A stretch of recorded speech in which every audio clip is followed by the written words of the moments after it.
What's up everyone? John Rettinger from Techno Buffalo here with a full review for you of the Samsung Droid Charge. Let's go ahead and see if the thing's got enough juice to earn a spot in your pocket.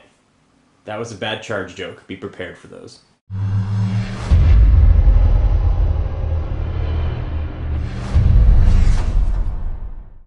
Alright, so let me run through the specs of this guy very quickly and then we will get into the review. It has a 4.3 inch, and that's measured diagonal, Super AMOLED Plus display, and we'll talk a bit about the screen, with a resolution of 480 by 800. It's being powered by a 1 GHz single core Hummingbird processor. It's got Android 2.2 with TouchWiz on it. We will also talk about TouchWiz and the OS. It's got 512 megabytes of RAM and ROM. On the back, it's got an 8 megapixel camera with autofocus and LED flash. Can shoot video in 720p, but that's not the only camera. There's also a 1.3 megapixel shooter on the front, and all of this is being powered by a 1600 milliamp hour battery. So all these specs are great and fine, but if it's not going to make good phone calls, it's not really going to matter for you. And I'm happy to report, as has been the case with most Verizon phones I've tested, call quality was absolutely outstanding. And most importantly, I did not have dropped calls during the 4G to 3G transition, or even from the 3G on down to legacy network transitions at all. No dropped calls during those transition periods, which is quite nice. During my 20 call test, I did, however, have 2 dropped calls while maintaining a very strong 4G signal. So let's go ahead and talk about speaker quality.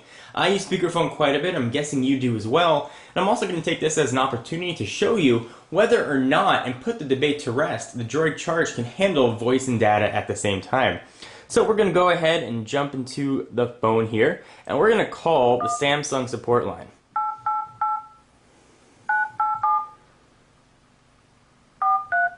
You guys will hear what the speaker quality will sound like, and also whether or not this is going to do voice and data. So I'm going to go ahead and put this on speaker. Certainly it's going to get a bit distorted as it goes through the camera and gets uploaded to YouTube. But it is very, very loud. So while we are on this call, let me go ahead and hit home. Let's say I want to do some browsing. Let's go ahead and jump into the web browser here. Go ahead and reorient the screen. Notice there's no Wi-Fi going on here. So we'll jump into Techno Buffalo. Let's go ahead and launch that. And we'll see if it launches. And it is launching. For mobile phones or accessories, press 1. So we are launching here. I'm going to hang up on this lady. But showing the speaker volume is very loud, and it can do simultaneous voice and data. Two very, very nice things. This is probably one of the loudest speakers that I've used on a phone.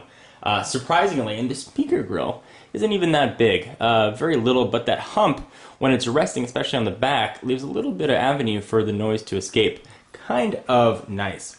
Alright, so let's talk about this Super AMOLED Plus display. If you've ever used a Galaxy S device, you probably know the screen is beautiful, but it had a little bit of a blue tint to it. That blue tint has sort of been eliminated with the Super AMOLED Plus, and you're left with just a gorgeous, gorgeous display without any hint of discoloration of images. So let me go ahead and show you what some of the images quality look like on the screen. So I've got a wallpaper right here. You can see, what that standard things look like. Let me show you a few others. We'll go ahead and jump into wallpaper. Wallpaper gallery. And things and images just look very, very pretty. And more important than images is text. And text here looks very nice. On the Galaxy S, and the original Galaxy S series of phones, I should say, text looked a little bit off for me. It wasn't as crisp as I would have liked it to have been.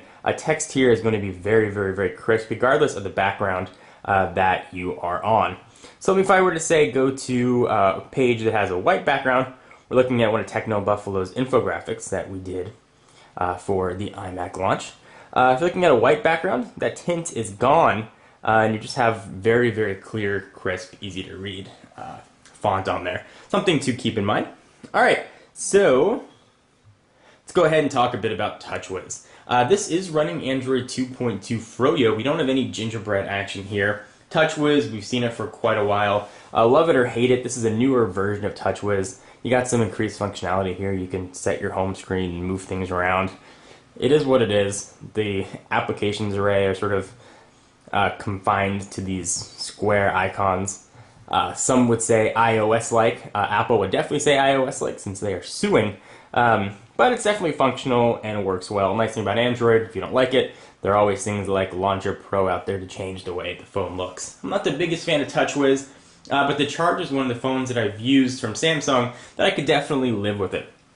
So I like that it has 4 physical buttons across the bottom, not the capacitive variety. They are actual buttons that depress. Although I wished that it had backlit on it. If I was in a movie theater or something and I couldn't quite see the buttons, so I would have liked to have seen those backlit here. The phone is very fast, and I'm surprised, and I know some of you guys might be surprised as well. You know, you hear single core, like, oh, I want double core. More cores, the better. Despite not the fastest quadrant scores, the phone was relatively quick and behaved just about whatever I needed to do.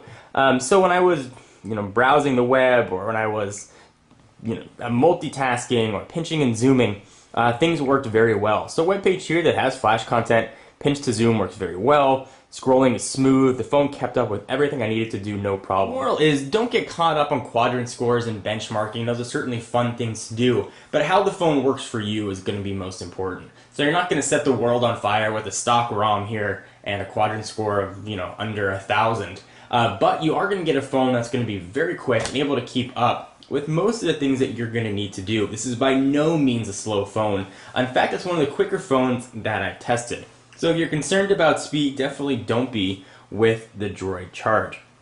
One of the things that I didn't like about the phone is the back, this hard plastic. It sort of looks similar to Samsung's own Nexus S, just has sort of a cheap feel to me. And oftentimes when there's a bit of a gap between the back and when the battery is underneath there, you get that almost, you can sort of hear it, hollow sound on the phone. And for a phone this high quality and that behaves this well, I would have liked a bit of a higher quality material on the back. Images from the camera were okay. They were just about average, what you'd expect from a smartphone with that 8 megapixel shooter on it. You're not going to set the world on fire. It's not going to replace your camera. You're certainly not going to be Ansel Adams or whatever other famous photographer you want to pick. But if you snap a few shots of your friends at the club, you're not going to have any problems. One complaint that I did have about it, or another complaint rather, was the back of the phone got very warm while I was on 4G. And speaking of 4G, one of my big concerns, especially using the Thunderbolt, was going to be battery life. So how is this battery life going to do for you? So it's got a 1600 milliamp hour battery, a little bit bigger than what we usually see. Samsung claims you can get 11 hours of talk time and 280 hours of standby time. The big thing for me was I needed to make it through a full day. I don't mind charging my phone every night. In fact, I generally do charge my phone every night. But I need the phone to work and have enough juice from when I wake up at around 7:30 to when I go to bed around midnight. And I was quite surprised, actually, that I was able to do that on the Charge. With 2 email accounts being checked every 30 minutes, a lot of web browsing, probably about 3 hours of phone calls a day, not always with the phone up to my ear, sometimes on Bluetooth, and watching a couple of YouTube videos, I was able to get to the end of the day with just around 20% of battery. So heavier usage, maybe you'll suck 10% down less or more, margin of error of say 10%. But it really did work well. I was surprised I was able to get through a full day of battery life on this guy. So you can put those fears to rest. If I was looking to get an Android-powered phone right now on Verizon Wireless, and I lived in a 4G area, the Droid Charge would definitely be the one that I would pick up. As you're looking now to get a phone on Verizon, you're probably considering whether or not to go 4G or 3G now. If you're in an area that even doesn't have 4G service, it'd be tough to say don't get a 4G phone because you might have 4G service during that 2-year course of your contract. So definitely give the Droid Charge a look. You might also want to consider the Thunderbolt if you're more swayed to the HTC-built variety. Droid Bionic supposedly coming at a much later time in the summer that's going to bring some dual-core action. So if you need a phone right now, definitely the Droid Charge is highly recommended. I'm John Rettinger from Techno Buffalo, and I'll see you guys in the next video.